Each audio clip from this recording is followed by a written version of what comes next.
I'm Jaime Agostino, and this is Financial Minds Meet the Experts. On this show, we're joined by financial industry experts to talk about topics, trends, and themes that credit union professionals need to know about. Today on Financial Minds, we are continuing our 4-week series, The Evolution of Credit Unions. Today's focus, security. Joining me to talk about security is one of my favorite Vizo Financial security experts and friend, Mike Bechtel, information security analyst. Mike, thank you so much for joining me today. Really appreciate you taking the time. Thank you for having me. All right, let's dive right in. Sure. So, Mike, how has the security needs of credit unions changed in the past 20 to 25 years? Dramatically. Yeah, the short version dramatically. If we set the Wayback Machine to like, I don't know, 1999, 19 or 2000, somewhere in that neighborhood, um, I had a lot less gray hair, and information security was nothing like what it looks like nowadays. The financial institutions I worked for at the time, I was in a tiny financial institution located inside a shopping mall, and no longer does that financial institution or that shopping mall exist. I mean, if I think about it, it's things like, um, when we brought up the idea of having to have passwords to get into all of our systems, that seemed a foreign topic to people at the time. So if 25 years ago we struggled with passwords, nowadays they seem atypical.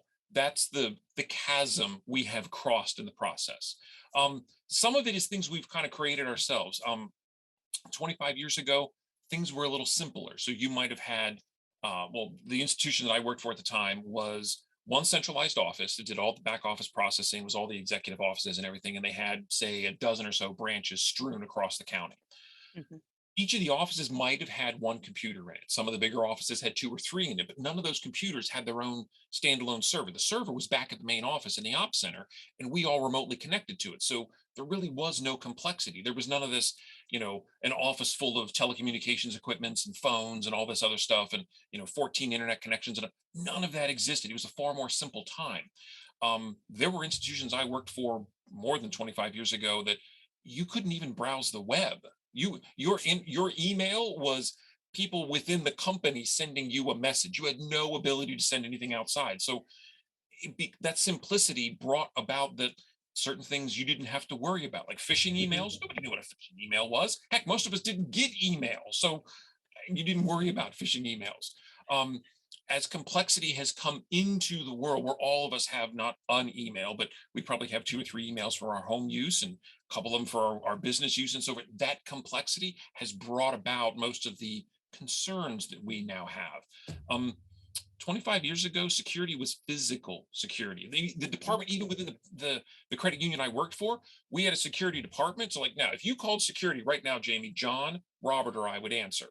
Mhm. It's all information security with a little bit of physical security. 25 years ago, it was the other way around. We were worried about, what's the procedure to open the branch? How many people have to be in the parking lot? What's the sign we put in the window before we open up? Everyone practicing dual control on the teller line so that your box was locked the right way and nobody could get into the vault at the right time.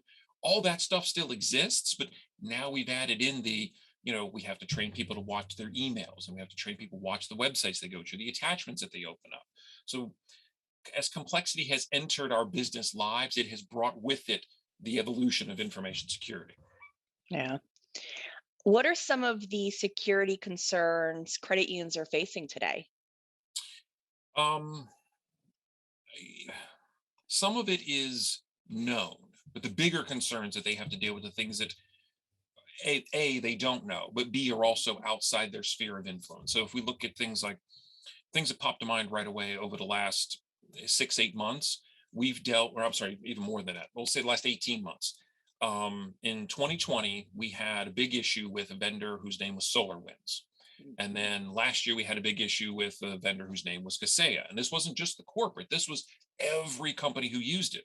But these are vendors that major organizations use and rely on for their day-to-day operations, for the management of, say, patching their systems or securing the outside of their network, monitoring what's going on the inside. And even if they're following everyday, I'm not going to say regulations, what's the word I'm looking for? Say everyday policies and procedures, things that When the manufacturer says, make sure you update the system once a month. Okay, no problem. Even in following those rules the manufacturers put in place, problems can arise. That was the crux of the SolarWinds situation. A bad actor had corrupted the update process, thus gaining access to systems that they shouldn't have gotten access to in the first place. And neither did SolarWinds know about it, or did the end users who were using the system know about it. These sorts of issues have brought about the credit unions need to pay attention to not just what's going on inside their house. They need to watch what's going on in the larger world so that they're aware of when their vendors have an issue. That issue is now going to directly impact them as well. It needs to be part of their preparedness and part of what they get ready for. Things like social engineering and phishing are always going to be there. They're never going to go away. There's not a predictability to them, but you get comfortable. Once you've practiced it a little bit, that becomes okay. The bigger issues you deal with when vendors have a major problem, those come up few and far between, and there's no way to know when the next one's going to happen. And just kind of hope that your business plan has a way to deal with it. In today's world, unfortunately, we know bad actors, they're targeting financial institutions, credit unions. What are some of the security parameters or protocols credit unions should implement to mitigate these potential attacks? Um, I'll say twofold. Chief amongst them, let's start with the edge of your network. Let's start with the outside, kind of saying let's draw, build that giant wall and dig that giant moat between you and the rest of the world, so that your data, your credit union's data, and more importantly, your members' data is kept safe. Um, Start with a firewall. I'm sure every single one of you are using it. They come as standard these days. Don't assume things like whoever you're buying your internet service from is giving you that feature. But I will say most of you who are using a managed core, the core does come with those sorts of things. But don't just let the firewall sit there. It's not a set it and forget it sort of thing. You want to make sure that there are regular updates being applied to, just like your Windows workstation that we're all sitting in front of. They get regular patches. Your firewalls are getting regular patches too. They can't be effective unless you're applying them. Hardware has an end of life. So the firewall itself, the manufacturer said it's only good for insert number of years here until the technology has moved so far forward, it's considered end of life. Whoever's managing that for you, make sure you're staying in regular communication with them. You should be getting reports from them that are telling you, hey, this is what's going on with the firewall. These are the good things and the bad things. This is the last time we patched it. Here's the projected end of life from the manufacturer, so that you can have a plan in place ahead of time to put a new one in when that time, instead of waiting to the last moment, panic and all that. Make it an easier transition. A planned transition goes much more smoothly. um, a lot of your firewalls are going to come with the capability to have what's called IPS or IDS. This is intrusion prevention and intrusion detection systems. um, their goal is to kind of watch what goes in and out of your network, to keep an eye out for the things that it knows are a bad idea and stop them before that they can come in. When we talk about reporting from the firewalls, chiefly this is what you want to know. If you've got someone who, every Sunday night at 3 a.m., they're knocking on the outside of your door to get into your network, you want to know that's going on. Because if you don't know, you can't take any corrective action to it. Be aware of what's going in and out of your network. Make sure that IPS and IDS are there to keep you protected. Um, you want to look at your network. I talk a lot about you can't fix a problem if you don't know it's there. Vulnerability scans and pen tests tell you where your problems are. Chiefly, you want to be looking at if budgetary constraints are an issue. Chiefly, you want to be looking at the outside of your network. The thicker that wall is and the sturdier it is, the better protected you are. To have a company who is going to come in and do a vulnerability scan on the outside of your network, and then ultimately a penetration test to see if they can take advantage of any of those weaknesses. At the end, you'll get a detailed report telling you, here's what's wrong, here are recommendations to fix it, and then either work with your managed service provider or your internal IT team to get those problems sorted. Knowing the problems there is good. Now you have to take those last steps to do something about it. There's some simple cost, like no cost options that you can look at too. There's a government agency out there, US CERT. Go to the Gov website for it, sign up for their email notifications. They will send you, they aggregate a lot of information on threat trends, latest threats that are out there, major manufacturers of technology who have issues, whether it's Apple, Android, Cisco, so on and so on. The issues that we had with US CERT and with Kaseya, all of those notifications came out via the government agency, US CERT, right to your inbox to tell you, hey, this is what's going on. It keeps you aware of what's happening outside the sphere of just inside your credit union, the bigger world as a whole. You can be better prepared for it. If you are using some of these vendors, you get kind of forewarning, because in most instances, you're finding out from this particular government agency that there's an issue prior to the manufacturer of the technology you're using telling you there's an issue. So the sooner you know, the quicker you can react to it. I mean, a lot of protecting your network is just knowing that there's an issue. And then, once you have that knowledge, you have to take the action to correct it. All right. Can anyone sign up like the US certs? Can anyone just go and sign up for to get those notifications? Just go to the website. I'm sure they It's have just a a form. notification. Yep. Yep. You're basically just adding your email address to a list. And then every time a notice is generated, the entire list gets that notification. So get like other than signing up, there's no cost to it. Just click and run. All right, great. Is there a size limit to this? So basically, what I'm saying is, should smaller institutions be worried about the security tax as well? If so, why? Um, for this particular sort of situation, um, every credit union needs to be worried about these risks, and they should be seeking this sort of information. Um, you could, at one point in time, you could have said, hey, um, I'm a really small credit union, $6-7 million in assets. No one's even going to know I'm out here, let alone come after me. Again, when we talked about early in a conversation, there was 25 years ago, the world was different. Yes, Hmm. 25 years ago, you could have hidden behind the fact that I'm so small, no one's going to find me. Nowadays, I am seeing more of that flipping the other direction. The two most sought after targets are going to be the biggest fish in the pond, because they've got the most to go get, and the Hmm. smallest fish in the pond.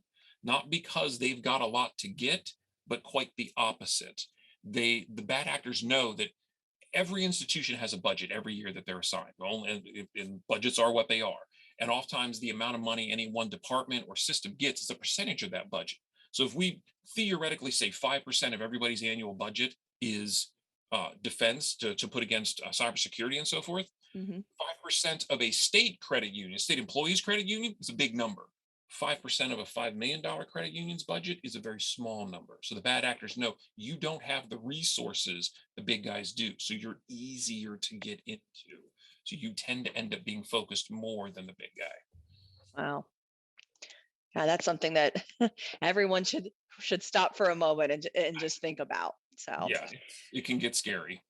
all right. So multi-factor, MFA methods, they're all the talk right now. Why is it so important that credit unions implement these methods? Um, Multi-factor authentication it's it takes it to the next level. It takes the authentication process to the next level. So if standard authentication is just here's my user ID, here's my password, into the core I go. Multi-factor is user ID, password, and some other thing you have to do in order to get into the core. Yes, at face value, it can be annoying because now it's harder for me to log into the core every day in order to service my members. The flip side of that is annoying as it is for you to deal, it's even more so for the bad actor when they're trying to get into the systems erroneously. Um, so it it can act as a barrier or a protection against certain aspects of the login process that are harder to control. Let's take passwords, for instance. Everybody can say, oh, my policy says 8-character password, full complexity, changes every 45 days, that sort of thing. Easy peasy. But if your system, whether it's your core, your network, your email system, whatever, can't enforce that, you don't really know what's protecting the core, your email system, or what have you. So by putting a multi-factor on top of it, if you've got staff members who may or may not have poor password hygiene, this takes poor password hygiene and hides it behind an additional layer of security. And that security can be as complex or as simplistic as you want it to be. Now, I don't want to mislead anybody into thinking that multi-factor or even two-factor authentication become foolproof, because they're not. They are far from it. There are a multitude of solutions to how multi-factor or two-factor can work. Some solutions are better than others. let's say you have poor password hygiene, and your second factor is you get an email notification from from your system that you have to click on, or it sends you a code via email that you have to type in order to finish the authentication process. If you have poor passwords and someone has used those poor passwords to compromise your email system, they have both factors already. So you really haven't protected yourself. Yes, you've made it a little harder for them, but not hard enough to keep them out. We would look at a stronger variation to say, instead of unenforced password parameters, you would have enforced password parameters, eight characters, whatever the complexity you want to use. But then instead of using email as your second factor, let's say you had a physical token like a YubiKey or something that you would plug into the front of your computer. The computer then talks to the key and says, yep, okay, now give me your user ID and password. Click, click, click. Now I can let you in. Even if you were to hand out your user ID and password to everyone you saw on the street, not that I'm recommending this by any stretch of the imagination, let's say in some crazy world you did that without the USB key, the YubiKey key you're walking around with in your pocket, no one can log in ever without that key. So the strength of your additional factor that you use really determines how effective multi-factor or two-factor works for you. All right. Can you explain to me what is the difference between MFA and 2FA or two factor authentication? Spelling. MFA, yeah, this can get really caught. It seems the same thing because technically they're multi-factor, meaning using more than one. Two-factor also means more than one. So yes, this comes up a lot. In authentication processes, there are three factors of authentication, or three variables, I guess, that you can put into it. The first factor is something that you are. This is often something biometric, a fingerprint, retinal scans, a face scan. Your phones love to use these things where you hold up your iPhone and it scans your face and says, yep, you're allowed to get in. The second factor is something that you have, an object that you carry around. We talked about the YubiKey a moment ago. That would be a physical object. Or you might have on your phone, you could have a soft token that generates a 6 or 8 digit code every couple of minutes. That would also count as something that you have. The last factor is something that you know. This is knowledge you carry around in your head. So this is user ID, password. If your second factor is security questions, this would also be something that you carry around in your head. Multi-factor means that you are using more than one of these three factors to get in, but in most cases, it's two of the same. The example would be security questions. I log in, put in my user ID and password. That's something that I know. I'm prompted for a security question. What's my favorite flavor of ice cream? That's also something that I know. Multi-factor is often, I'm not going to say often because depending upon the article you read, it changes opinions. In my opinion, multi-factor is weaker than two-factor because you could have a very poor password and a very poor security question. Yes, you technically have multi-factor authentication, but it's not very good. Two-factor authentication, the differentiation there says, yes, you're still using more than one factor, but it must be a factor from two different factors of authentication. So something you know, something you have, the YubiKey and your password. That's kind of the delineation. And oftentimes in those instances, two-factor becomes stronger because if you're using biometric, I mean, unless you've lost a finger, you're kind of the only one with your fingerprints. And that YubiKey, same thing. Unless you drop it somewhere, you're the only one with that physical token. So it makes it far more complicated to break a second factor when you're using something that's biometric or something that's physical. All right. Thank you for explaining that to Oh me. yeah. I really appreciate that.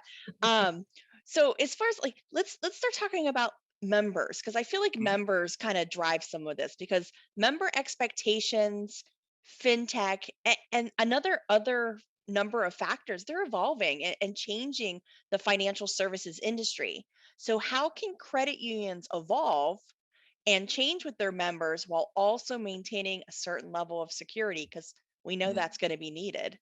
Yeah, this is this is a difficult one because new technology, like as technology rolls forward, a lot of us want to embrace the new technology from a perspective that we know our members want to see those sorts of things. Like, you know, we'll roll back. I'll show my age here a little bit.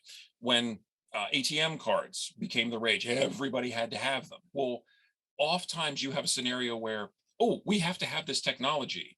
And you've got a very small voice off in the corner going, wait, wait, wait, before we put it in, let's make sure it's safe. But you also have a much louder voice on the other side of the room going, no, no, no, no, membership wants it now. We'll make it safe later. This is really, really, really challenging. Um, New technology can be difficult to implement, and is security used during the implementation process of that new technology is often a barrier to a member wanting to adopt it. Um, you want to make the technology as simplistic and easy to use for your member, but you also need to make it safe. I, in my position, I'm that quiet voice in the room going, wait a minute, we need to make sure it's safe.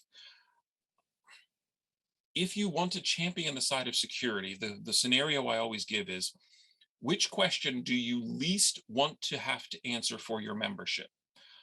Why it was so easy for someone to break into their account and take their money, or why they need to have a password on their phone to protect their banking app or to protect their remote deposit app or anything. Neither one of them's comfortable, but depending upon the context of the moment you're in, one of them is clearly more uncomfortable to have. Um, Risk assessments, none of us like to do them, but risk assessments can often drive this process. If nothing else, use them to identify what could go wrong. Where's our data going to be? Who's going to have access to it? So that you can prepare yourself, and your management can look at it and say, yes, we want this new remote deposit app because it's going to do all these wonderful things for our membership. As long as you're aware of what the problems are, you can decide, you know what, I'm willing to accept a lessened security position in order to get things up and going, and then maybe down the road do it. Or if the risks become so great, you say, you know what, we'll deal with the blowback from membership. We'll deal with the fact that we may not have as much adoption right out of the gate. We need to make sure that this is safe. Yes, we're going to allow you to do a payment or a person to person or a P2P transfer from one member to another across this payment app, but we're going to make sure everybody has to have a PIN code to get into it, so that someone's out to coffee one day, they set their phone down, I'm going to be right back, I'm going to get a drink refill, and while they're gone, someone swipes their phone, opens up their bank app real quick, and transfers $100 to a random person. Yeah, that's kind of it's a balancing act. You can't have so much security nobody wants to use it, but you also can't have so little security everyone's going to get into your information and take it. It There is no clean cut easy answer to this one. It just, do your assessments, realize the risks you're getting into, and just make as informed a decision as you can as you move forward. All right. What kind of security measures will serve credit unions best as we move towards this more technology driven and contactless future? Hmm. Let's start with zero trust. Zero trust is kind of a term where a lot of us in the security field like to throw around. It basically says, I'm going to spin up a PMO project and I'm bringing in this new application and it's going to cure all the problems we have.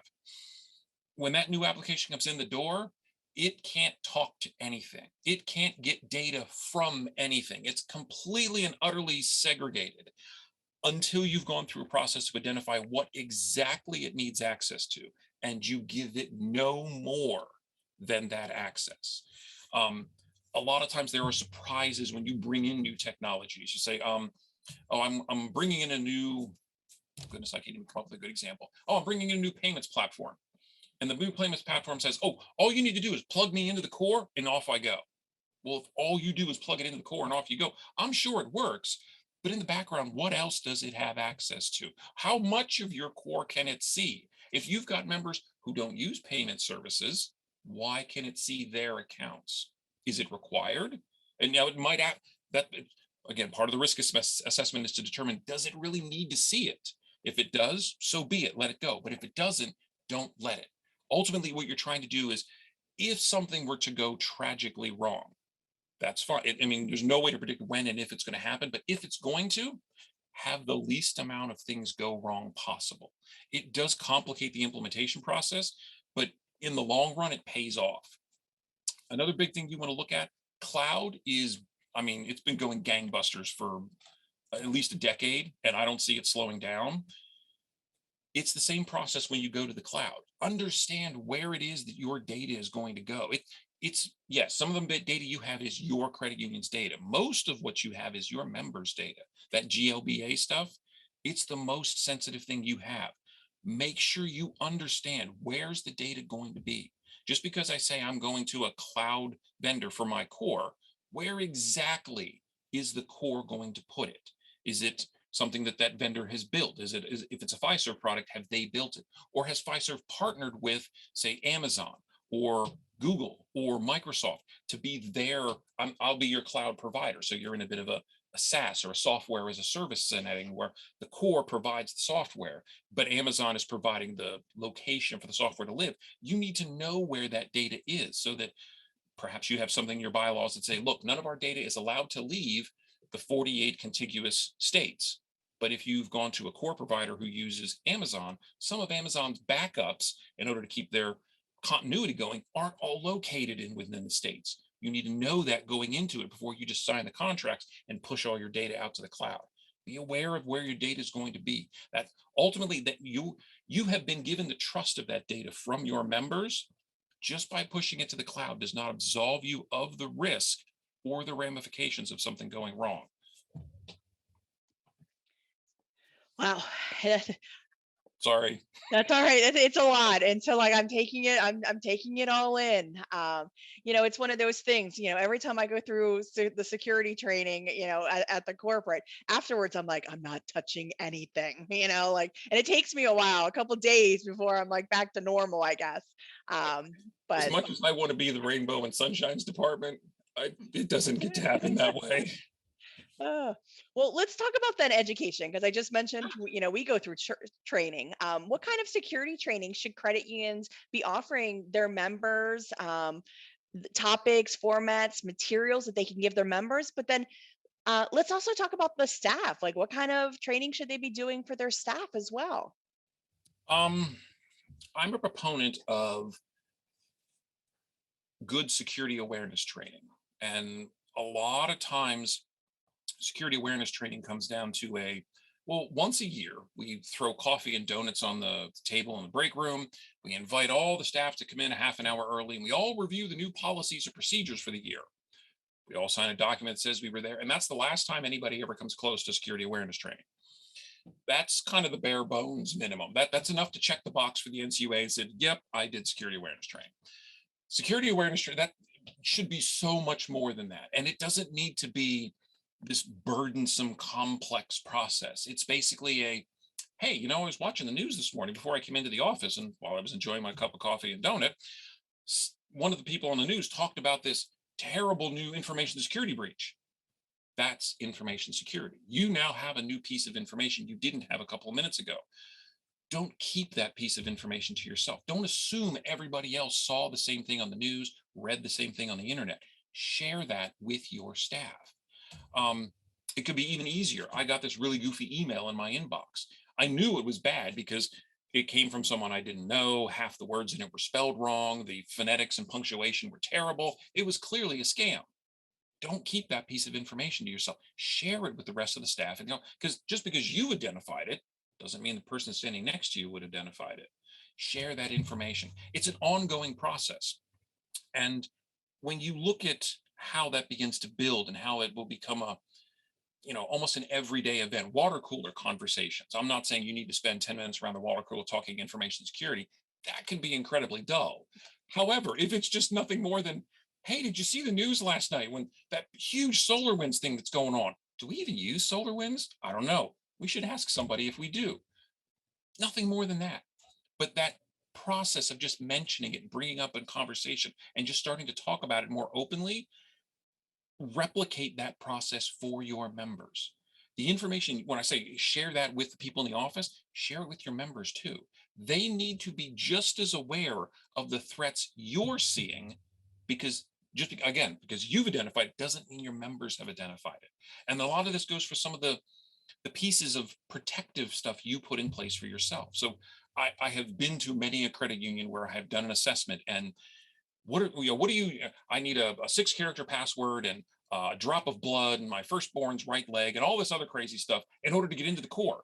But when my members log into the home banking system, there's no password at all. Well, why? It's two doors into the same house of information. Why is yours Fort Knox and theirs is non-existent? It's the same process. Just because they're your members, don't treat them any different than you do the rest of your staff. They need to know the same things you know, and they need to have the same protections in place that you have.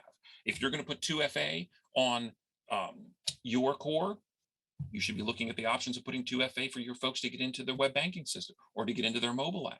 Yes, it's not going to be a comfortable conversation to have with them, but again, it's the same information inside the core. You want it as protected as possible because I don't know. I would rather have that conversation about, yes, I'm sorry, we're going to 2FA for you to get into the banking app than to, oh, I'm sorry, we didn't have 2FA in place. And because of that, somebody wired your entire balance to somewhere in Nigeria. Yeah. Well, and for me, it's always like if you explain the why behind things, like as long as you're doing things because to protect them, the members are going to understand. Context is huge. Just making a change for the sake of making it's going to annoy a lot of people. But you're right. If you here's why we need to do this. Here are the threats we're trying to protect you from. They still may not like it, but at least they'll understand. Right. All right. So before we conclude, what Mhm. is your number one tip for credit unions to protect their institution and their members against cybersecurity threats? I have to pick one thing. One tip, one tip Okay. Um, or two. Honestly, security awareness training. It is the cheapest thing you can do. You get the biggest bang for the buck that you spend. And skip the coffee and donuts part of it. The more information you share with people, the greater everyone's cumulative knowledge becomes. The more you know, the more you're prepared for. And again, that whole share it with your staff, share it with your members too. If you send a monthly, quarterly, or semi-annual newsletter out, hey, we're seeing these sorts of things going on. Just wanted to make sure that you're aware of it. Doesn't cost you anything but a couple of minutes of time. There's no huge capital layout. There's no PMO project to implement a new system to protect it. You're just talking and sharing the things you're finding out naturally anyway. Yeah. Add a security corner, in that Yeah, newsletter or on your website somewhere. mhm, So great. completely. Thank you. Thanks, Mike. You're Again, very welcome. I really appreciate you taking the time. So thank you to you. But I also want to thank Vizo Financial's Risk Management Conference for sponsoring this episode of Financial Minds Meet the Experts. Be sure to save the date for Vizo Financial's Risk Management Conference, and it'll be held in person at the Hotel Hershey in Hershey, PA. After 2 years, this conference will be returning in person. I am so excited, and I hope to see you there. So be on the lookout for more details that should be coming soon. All right. Thanks again, Mike. Really appreciate you taking the time. You're welcome. Thanks, Jamie.